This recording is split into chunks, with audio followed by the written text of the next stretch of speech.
మన ప్రభువైన యేసుక్రీస్తు నామములో మీ అందరికీ శుభాలు తెలియజేస్తూ ఉన్నాను.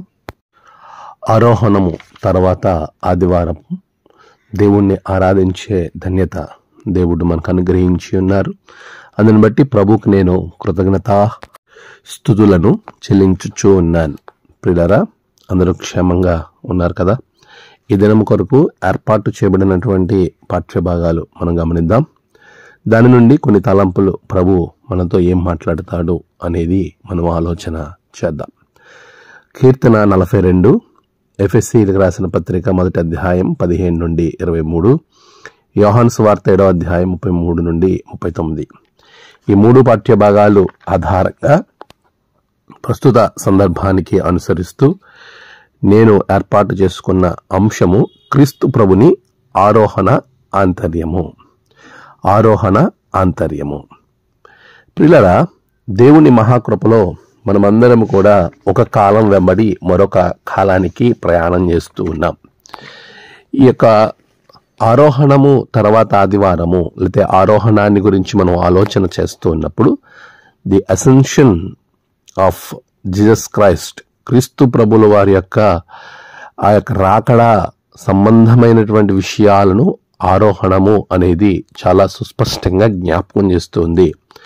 ఆరోహణము అవుతున్నటువంటి ప్రభువు ఎలాగైతే ఆయన ఆరోహణం అవుతూ ఉన్నారో అలాగునే ఆయన మరలా తిరిగి రాబోతున్నాడు, అవరోహణం కూడా కాబోతున్నాడు అనే విషయాన్ని మనమందరం కూడా మొదటిగా జ్ఞాపకము పెట్టుకోవాలి.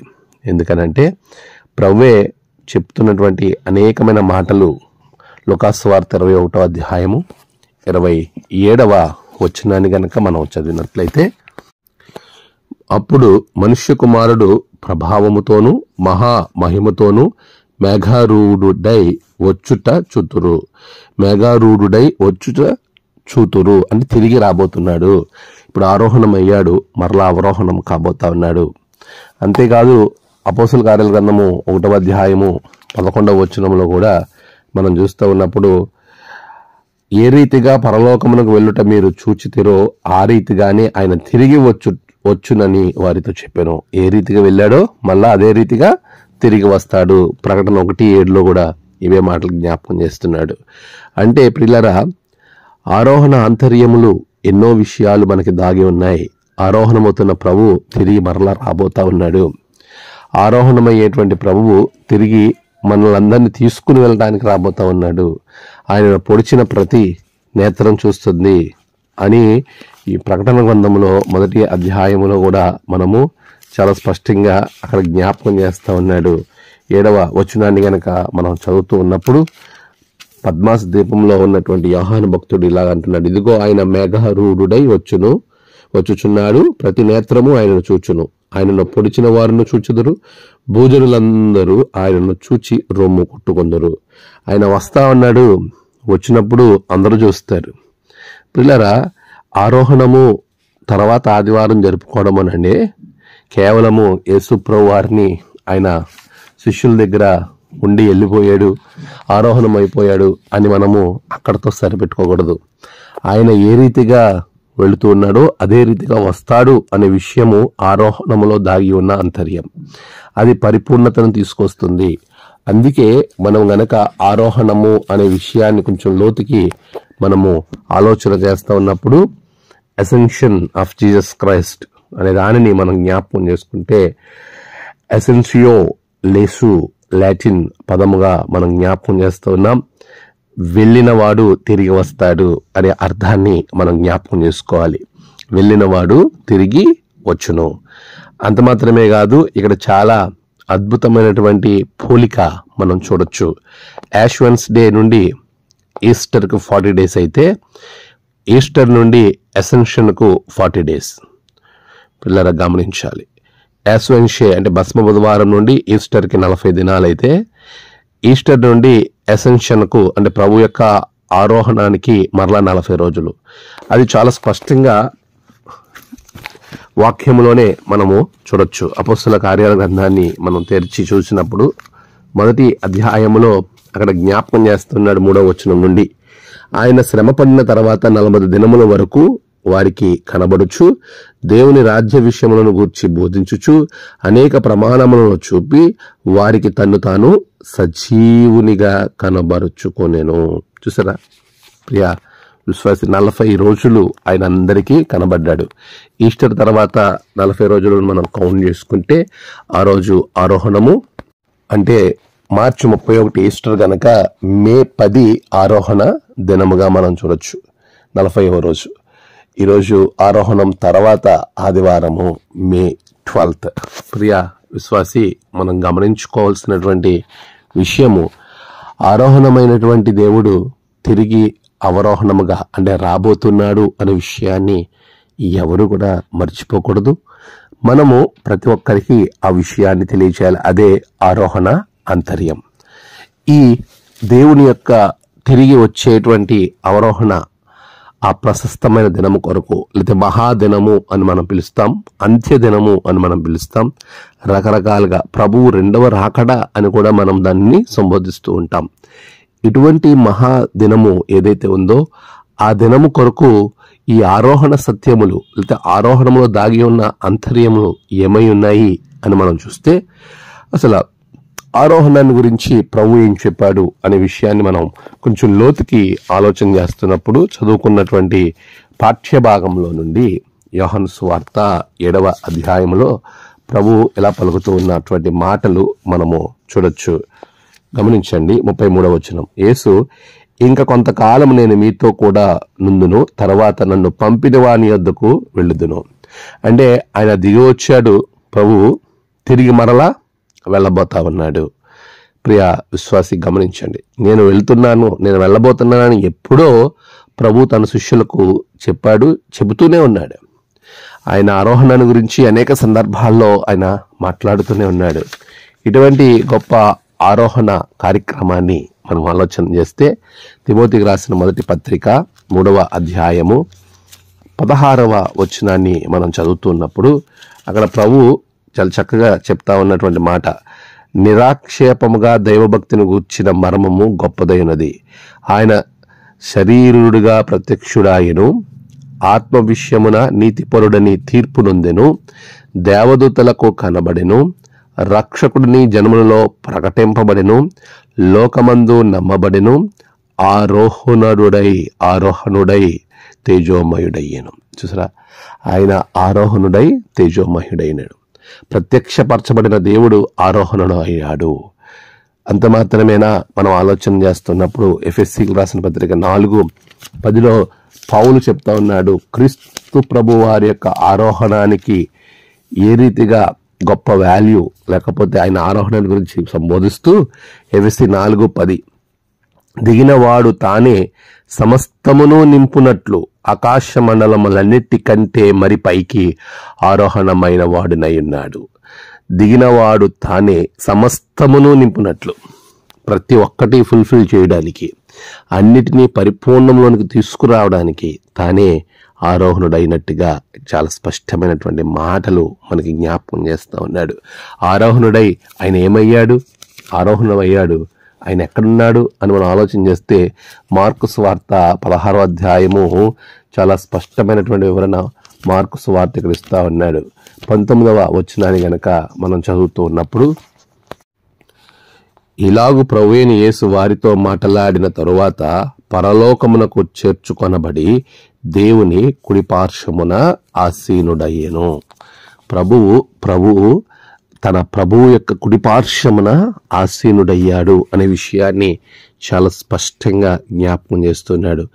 ప్రభు ఆరోహణమై తేజోమయుడయ్యాడు, సమస్తాన్ని నింపినట్లుగా ఆయన ఆరోహణుడయ్యాడు. మనుష్య కుమారుడు, దేవుని యొక్క బిడ్డ పరలోకమునకు చేర్చబడి దేవుని కుడిపార్శ్వమున కూర్చుండి ఉన్నాడు అని చెబుతూ యేసు ప్రభువు వారు చెప్తున్నారు, మనుష్య కుమారుడు దిగివచ్చాడు, తిరిగి వెళ్ళుట ఒకవేళ మీరు చూస్తే మీరు ఎలాగున స్పందిస్తారు? యోహాను సువార్త 6వ అధ్యాయం 62వ వచనాన్ని మనం చదివినప్పుడు, ఆయన చెప్పిన బోధను విని ఆశ్చర్యపడినటువంటి శిష్యులు తనలో తాను సనుగుకుంటున్నటువంటి శిష్యులకు ప్రభు ఇలా చెప్తా ఉన్నాడు 62వ వచనంలో, అలాగైతే మనుష్య కుమారుడు మునుపున్న చోటునకు ఎక్కుట మీరు చూచిన యెడల ఏమందురు. చూసారా, శిష్యులను అడుగుతున్నారు. అలాంటి పరిస్థితి ఈరోజు కనబడతా ఉంది. ఆయన శిష్యుల ఎదుటే ఆరోహణమయ్యాడు, అందరూ చూస్తుండగానే ఆరోహణమయ్యాడు. అటువంటి ఆరోహణ సంఘటన మన జీవితాలను బంధించాలి, మన జీవితాలలో ముద్రించబడాలి. ఆ ఆరోహణ జరిగినటువంటి పరిస్థితిని ప్రభు చెప్తా ఉన్నాడు, మనుష్య కుమారుడు ఎత్తబడతాడు, అది మీరు చూస్తారు, అలా చూస్తే ఏమవుతుంది అని. అలాంటి ఆరోహణ సమయాన్ని జ్ఞాపకం చేసుకుంటే ఏ రీతిగా ప్రభు పైకి వెళ్ళాడో, తండ్రి యొద్దకు వెళ్ళి కుడిపార్శ్వంలో కూర్చున్నాడో, అలాగనే కుడిపార్శ్వం నుండి తిరిగి మరలా ఆయన రాబోతున్నాడు. దానికి మన యొక్క సిద్ధపాటు, అవే ఆరోహణ అంతర్యములు.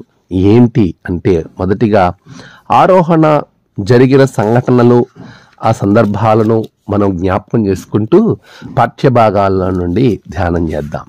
చూడండి, లూకా సువార్త 24వ అధ్యాయము 49వ వచనాన్ని గనక మనం ఒక్కసారి తెరచి చూడగలిగినప్పుడు అక్కడ ఆరోహణ సంఘటన మనకు కనబడుతుంది. ప్రభు చెప్తా ఉన్నాడు, ఈ సంగతులకు మీరే సాక్షులు అని చెబుతూ, ఇదిగో నా తండ్రి వాగ్దానము చేసినది మీ మీదకి పంపుచున్నాను. మీరు పైనుండి శక్తి పొందు వరకు పట్టణంలో నిలిచియుండుడని వారితో చెప్పెను. పైనుండి శక్తి పొందు వరకు పట్టణములో నిలిచి ఉండుడి, పట్టణములో నిలిచి ఉండుడి. ఇది చాలా ప్రాముఖ్యమైనటువంటి విషయంగా జ్ఞాపకం చేస్తా ఉన్నాను. ప్రియులారా, దేవుడు ఇచ్చినటువంటి శ్రేష్టమైన బహుమానాలలో ఆయన చేసినటువంటి కార్యాలు, ఇక్కడ అపోస్తుల కార్యాల గ్రంథం, ఇదే లూకా వ్రాసిన గ్రంథంలో 4వ వచనంలో ఎలా అంటున్నాడు, ఆయన వారిని కలుసుకుని ఇలా ఆజ్ఞాపించాను, మీరు యెరూషలేము నుండి వెళ్ళక నా వలన వినిన తండ్రి యొక్క వాగ్దానము కొరకు కనిపెట్టుడి.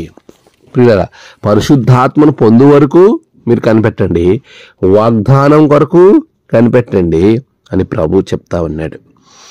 ఈ కనిపెట్టడం అనేది చాలా ప్రాముఖ్యమైనటువంటి సంఘటనగా ఉంది. ప్రియులారా, దేవుడు ఆ వారితో 40 రోజులు తన ప్రత్యక్షతను కనబరిచి చివరిగా ఆయన చెబుతూ ఉన్నాడు, ఇదిగో మీరు ప్రభు వాగ్దానము పొందు వరకు, పరిశుద్ధాత్మను పొందే వరకు మీరు కనిపెట్టండి. ఇది మొదటిది, కనిపెట్టుట. ఎటు వెళ్ళక, మీరు యెరూషలేము నుండి వెళ్ళొద్దు, వెళ్ళక అనే పదం వాడాడు. దేవునిలో ఉన్నటువంటి నీవు ఈ ఆరోహణ సమయములో దేవుని వాగ్దానం కొరకు, పరిశుద్ధాత్మ కొరకు కనిపెట్టాలి. ఎక్కడికి వెళ్ళకూడదని ప్రభు చాలా స్పష్టంగా చెప్పాడు. ఎందుకు వెళ్ళక అని చెప్పాడనంటే, అప్పుడున్న చారిత్రాత్మకమైన సంఘటనలు, యేసు ప్రభుల వారు ఆయన పునరుద్ధానుడైన తర్వాత అస్తవ్యస్తంగా ప్రపంచములో రోమా సామ్రాజ్యము ఎంతో భయాందోళన మధ్య కఠినమైన తీర్పులు క్రైస్తవులకు ఇచ్చింది. అలాంటి పరిస్థితుల మధ్య భయపడి మీరు ఎటైనా వెళ్తారేమో, ఎటు వెళ్ళక యెరూషలేములో నుండి వాగ్దానం కొరకు కనిపెట్టండి, పరిశుద్ధాత్మ పొందు వరకు నిలిచి ఉండండి. Until you receive the holy ghost, దేవుని యొక్క ఆత్మను పొందుకునే వరకు మీరు అక్కడే నిలిచి ఉండండి. అందుకే కీర్తనకారుడు కోరాహు తన యొక్క కీర్తనలో 42వ కీర్తన మొదటి చరణంలోనే కోరాహు చెప్తా ఉన్నటువంటి మాట, అంటే కోరాహు దేవునికి వ్యతిరేకంగా జీవించాడు, కానీ కోరాహు కుమారులు దేవునితో నడిచారు. అది అక్కడ శ్రేష్టమైనటువంటి గొప్ప చారిత్రాత్మకమైనటువంటి విషయం. ఈ 42వ కీర్తనలో మొదటి వచనంలో అంటున్నాడు, దుప్పి నీటి వాగుల కొరకు ఆశపడినట్లు దేవా నీ కొరకు నా ప్రాణము ఆశపడుచున్నది, నా ప్రాణము దేవుని కొరకు తృష్ణ కొనుచున్నది, జీవము గల దేవుని కొరకు తృష్ణ కొనుచున్నది. అలాంటి తృష్ణ, ఆశ మనం కలిగి దేవుని కొరకు ఎదురు చూడాలి.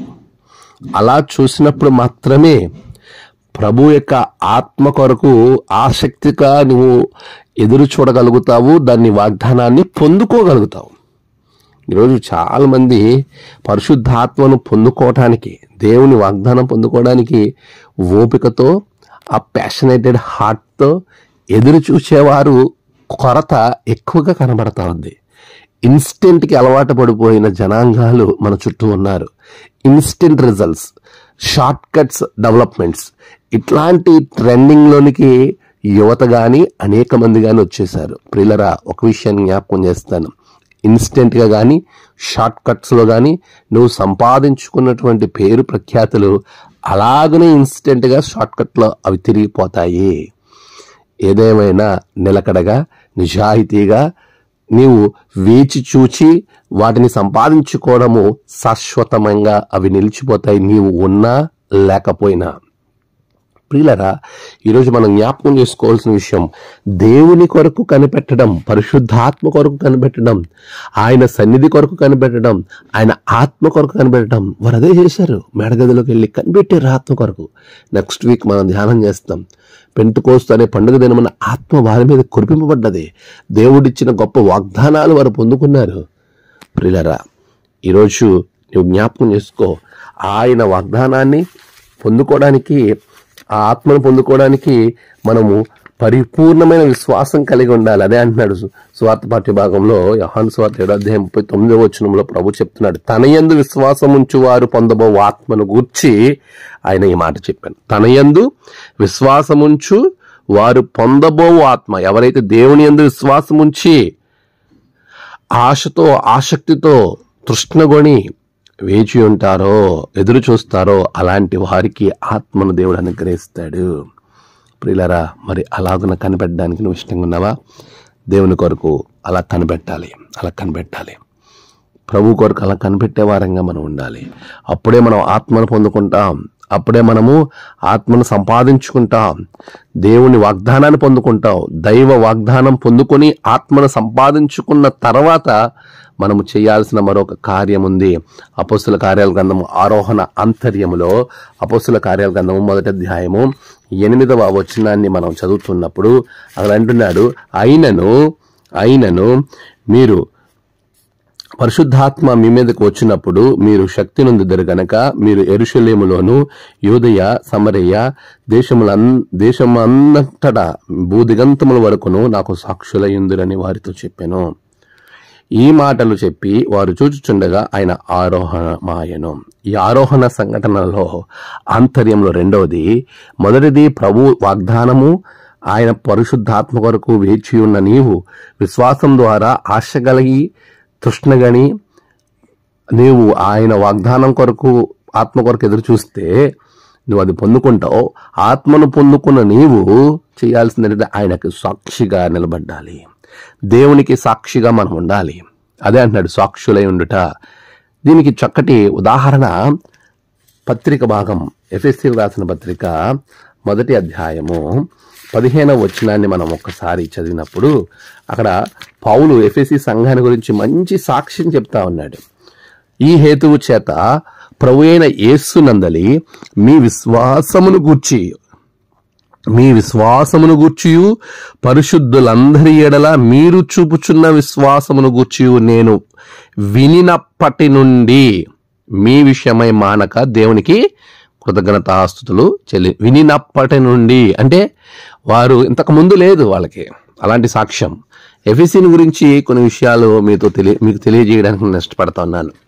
ఎఫెసీ పట్టణము చిన్న ఆసియాలో పశ్చిమ లూడియా అనబడిన పురాతన పట్టణంగా, పూర్వము మంచి రేవు ఉండినటువంటి ఒక పట్టణంగా, చిన్న ఆసియాలో ముఖ్య పట్టణంగా ఉంది. 11వ శతాబ్దంలో గ్రీకు వారు దాన్ని స్వాధీనం చేసుకున్నారు, అంటే క్రీస్తుకు పూర్వం. అదేవిధంగా క్రీస్తుకు పూర్వము క్రీస్తును అంటే క్రియోసస్ లూడియా రాజు ఒక కుబేరుడు, ఆయన స్వాధీనం చేసుకున్నాడు. అప్పుడు అది పారసీకుల వశంగా ఉన్నట్టుగా మనం చరిత్రలో చూస్తాం. ఆ తర్వాత అలెగ్జాండర్ చక్రవర్తి ప్రపంచాన్ని ఏలటానికి బయలుదేరి 333 క్రీస్తుకు పూర్వం ఆయన దానిని కైవసం చేసుకుని 190వ BC రోమన్స్ అందరూ కూడా దాన్ని స్వాధీనం చేసుకుని, అంటే గ్రీకుల తర్వాత రోమన్స్ స్వాధీనం చేసుకున్నారు. పెర్గము రాజున ఆయన దగ్గర ఆయన వశంలో వీళ్ళు స్వాధీనం చేసుకున్నప్పటికీ పెర్గము రాజుకి అది అప్పగించారు. కానీ మరలా 133 BCలో రోమన్స్ ఆ పట్టణాన్ని తిరిగి వారి చేతిలోకి తీసుకున్నారు. అక్కడ అనేక మంది యూదులు ఉన్నట్లుగా మనం చూస్తాం. అపొస్తలుల కార్యాలు 18వ అధ్యాయం 19వ అధ్యాయం మీరు చదివితే రెండవ మిషనరీలో ఆయన మొదటిసారి దాన్ని దర్శించారు. పౌలు గారు 3 మిషనరీ ప్రయాణాల్లో రెండవ మిషనరీలో ఫస్ట్ టైం ఎఫెసీని దర్శించాడు. అకులా ప్రిస్కిల్లా అనేవారు అక్కడ ఉన్నట్లుగా మనం చూస్తాం అపొస్తలుల కార్యాలు 18వ అధ్యాయంలో. 3వ మిషనరీ ప్రయాణంలో ఈ పట్టణ ముఖ్య స్థానంగా చేసుకున్నాడు. పని జయకరంగా జరిగిన పిమ్మట అక్కడే ఆయన దెమెత్రి అనేటువంటి ఒక కంసాల చేత కలిగిన హింసల వలన చాలా ఆపదలను తప్పించుకుని తాను ఆ పట్టణాన్ని విడిచి ఎప్పుడైనా సరే ముందే వెళ్ళిపోవాలని చెప్పి ఆయన అక్కడ నుండి బయలుదేరి వెళ్ళిపోయినట్లుగా 19వ అధ్యాయం అపొస్తలుల కార్యాలు గ్రంథంలోను, కొరింథీ మొదటి పత్రిక 16వ అధ్యాయంలో కూడా మనం ఎఫెసీలో జరిగినటువంటి సంఘటనల గురించి చూడొచ్చు.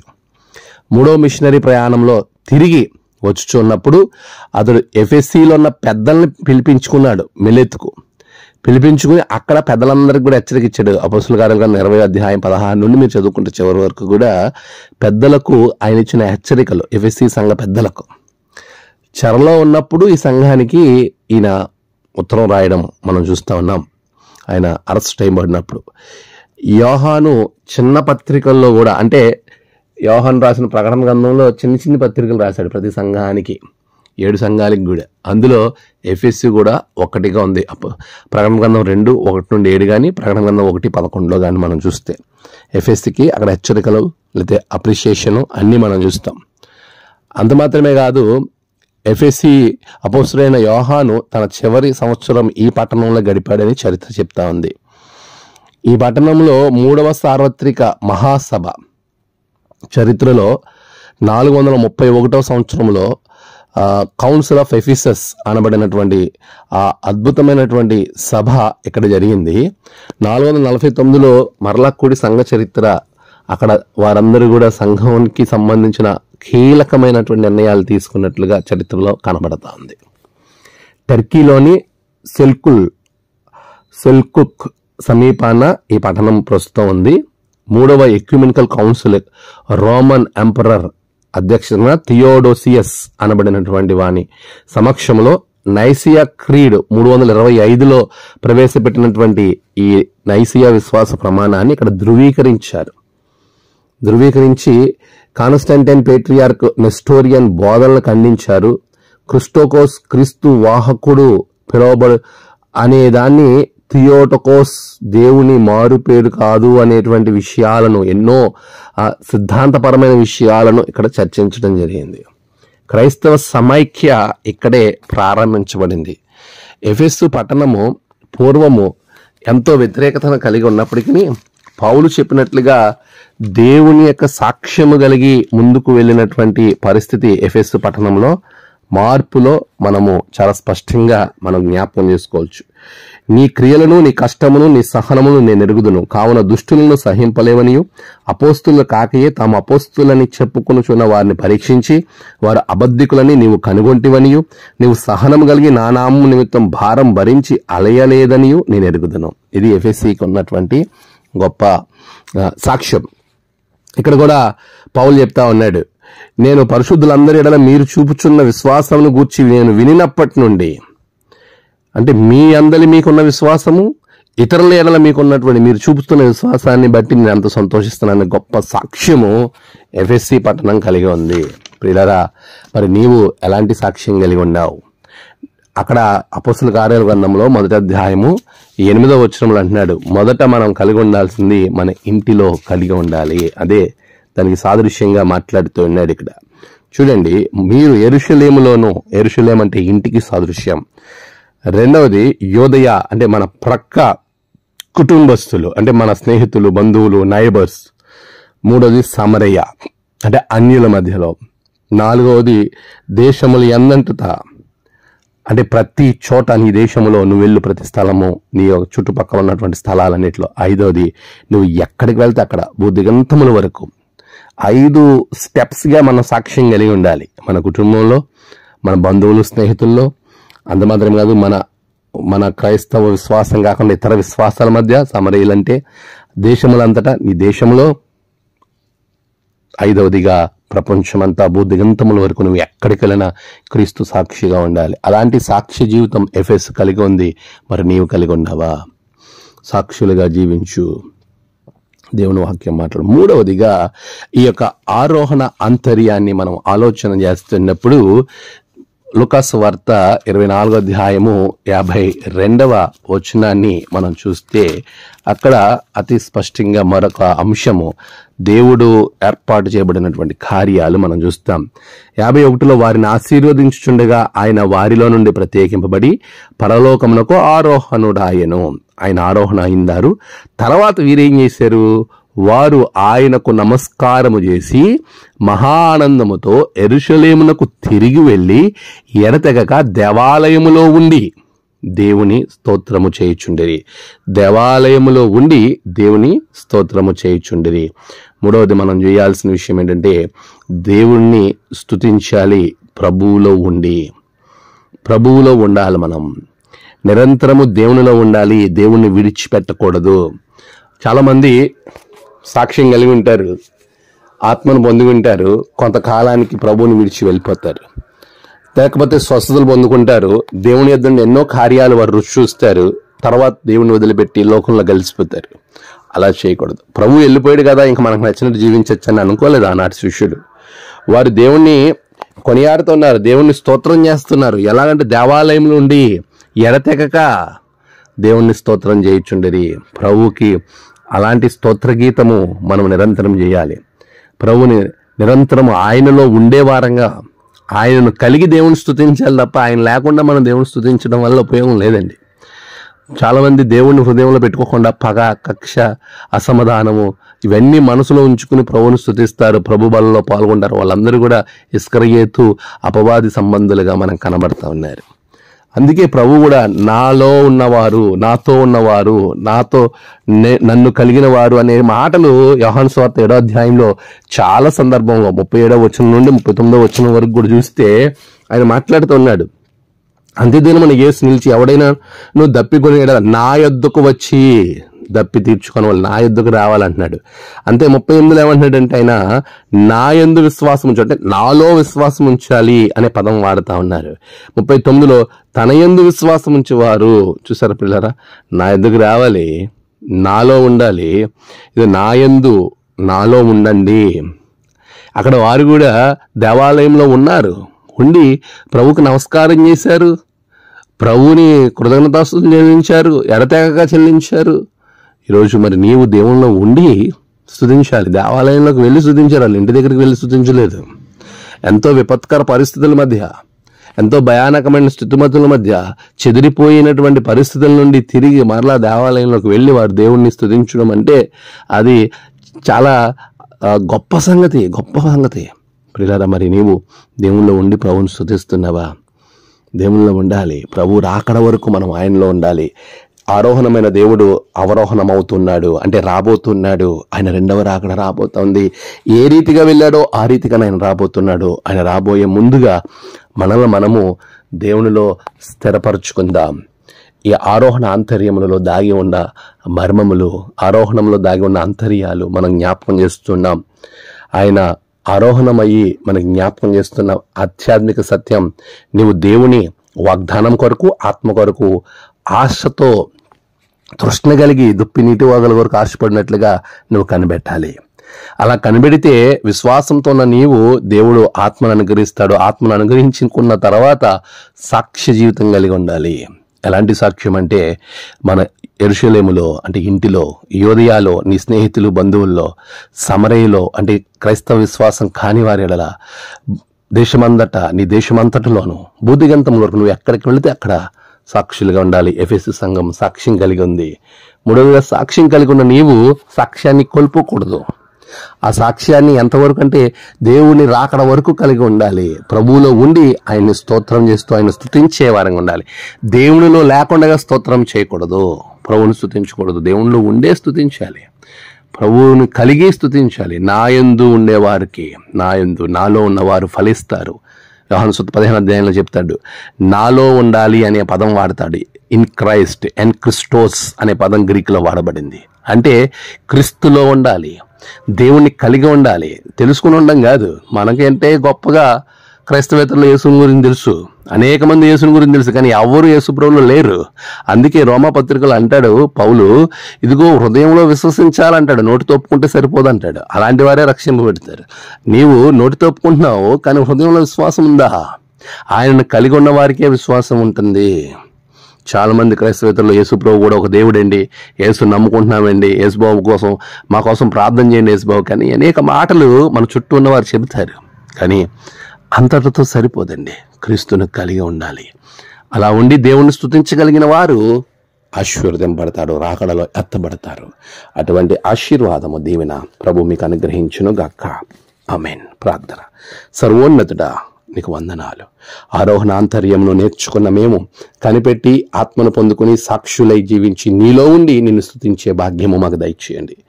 అనేకులు నీలో నడిపించి ప్రభు యొక్క ఆరోహణాన్ని ధ్యానం చేస్తున్న మేము ప్రభు అవరోహణం అనగా రెండవ రాకడ, ప్రభు రాకడ కొరకు ఎదురు చూసి ధన్యత, ఆ మహాదినం కొరకు ఎదురు చూసి నీతో పాటు ఎత్తబడే గొప్ప భాగ్యం మాకు దయచేయమని, బిడ్డలను దీవించమని క్రీస్తు పేట అడిగి వేడుకొంచున్నాం తండ్రి. ఆమేన్. తండ్రి, కుమార, పరిశుద్ధాత్మ త్రియేక దేవుని దీవెన మీకు తోడే నడిపించును గాక. ఆమేన్.